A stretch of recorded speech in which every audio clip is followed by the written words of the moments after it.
La première cuirasse caractérielle que nous allons voir est la cuirasse caractérielle masochiste que nous allons associer au Batman.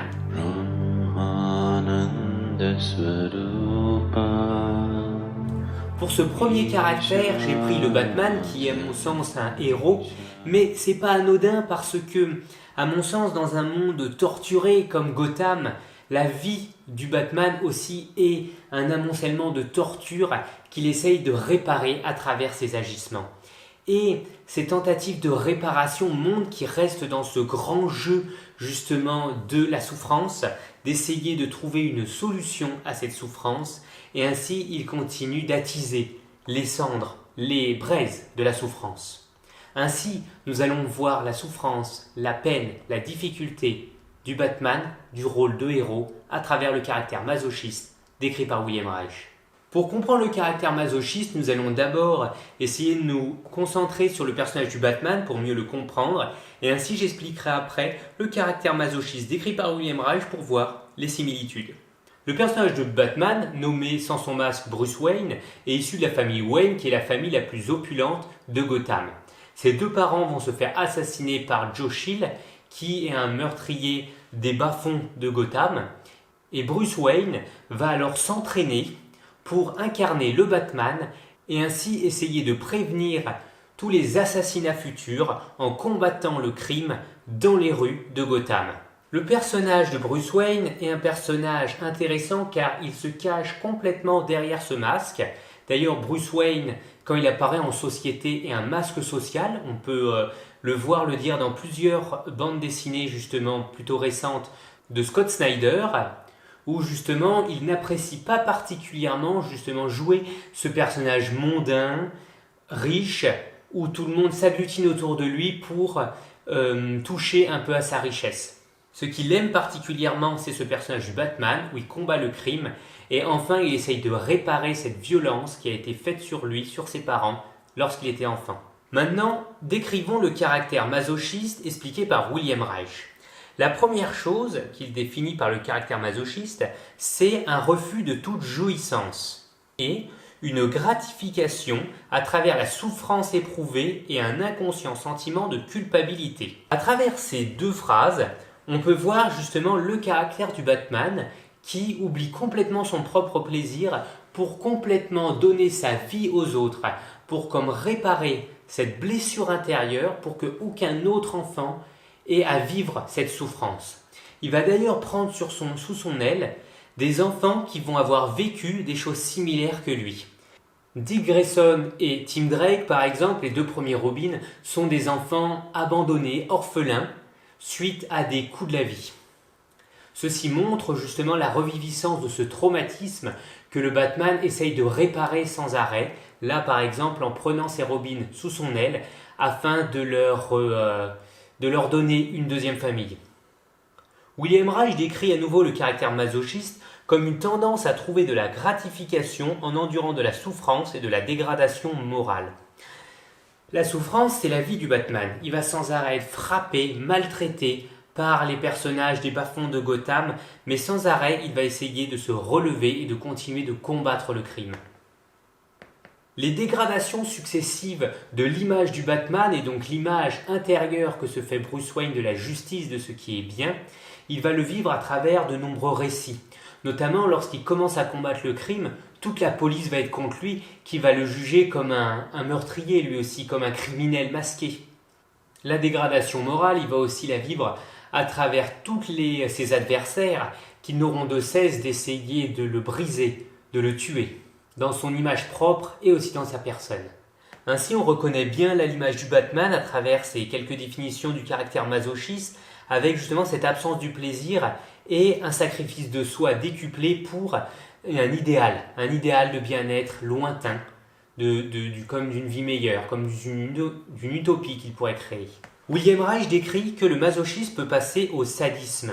C'est ce qu'on peut reconnaître après la mort justement du deuxième Robin, Tim Drake assassiné par le Joker à coups de pied de biche.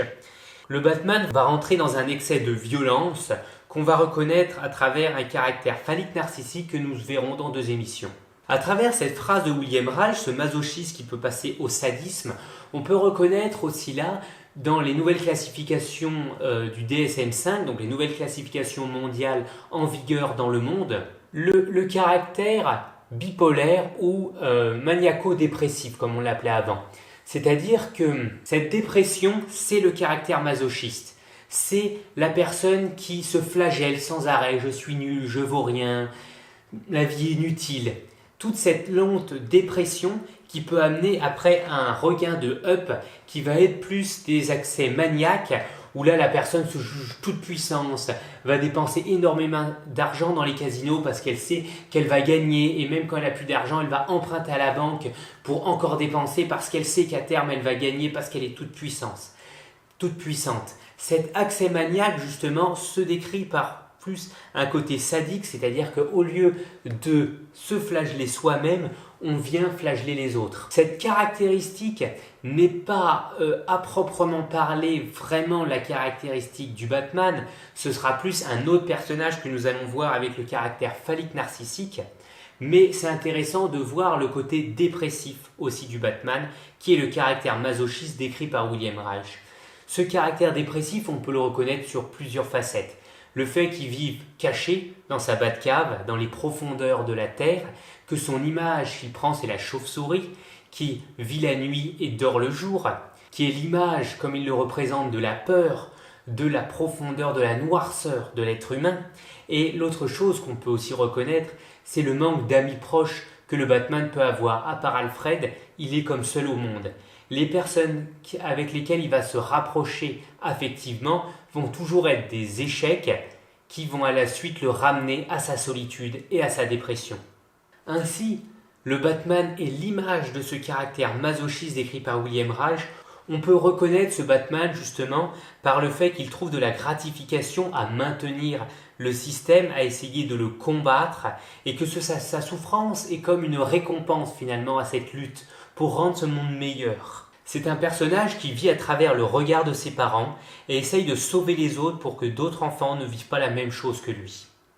Ainsi, si on devait résumer ce personnage masochiste, on le décrirait par « je dois sauver tout le monde ».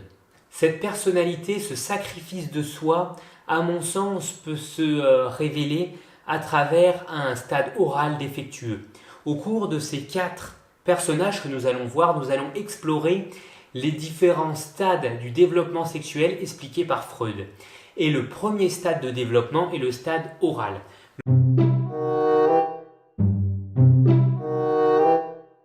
Le stade oral est le moment où le petit enfant découvre à travers le goût et le toucher le monde autour de lui et ainsi trouve le plaisir avec l'environnement. Dans le caractère masochiste, ce plaisir est oublié, il est mis de côté. Ainsi, comme on peut le remarquer à travers ce stade oral, c'est comme s'il était défectueux, comme si le plaisir avec le monde était oublié. C'est pour ça que j'associe justement ce déficit de stade oral au caractère masochiste et à ce personnage du Batman. Si on pouvait le résumer en une seule phrase, ce personnage du héros, ce serait « Je dois sauver tout le monde et pour ça, je dois me sacrifier ».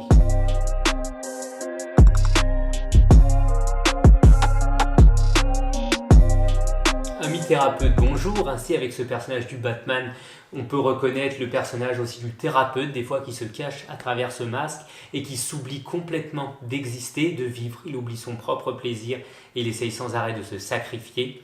Ainsi, c'est un chemin qu'on doit tous faire, à mon sens, pour essayer de trouver la grandeur en soi, sa bienveillance et sa paix. L'exploration des caractères, des cuirasses caractérielles de William Reich se poursuit la semaine prochaine avec le caractère compulsif que nous explorerons. Je vous souhaite une bonne journée et une bonne exploration de vos propres cuirasses.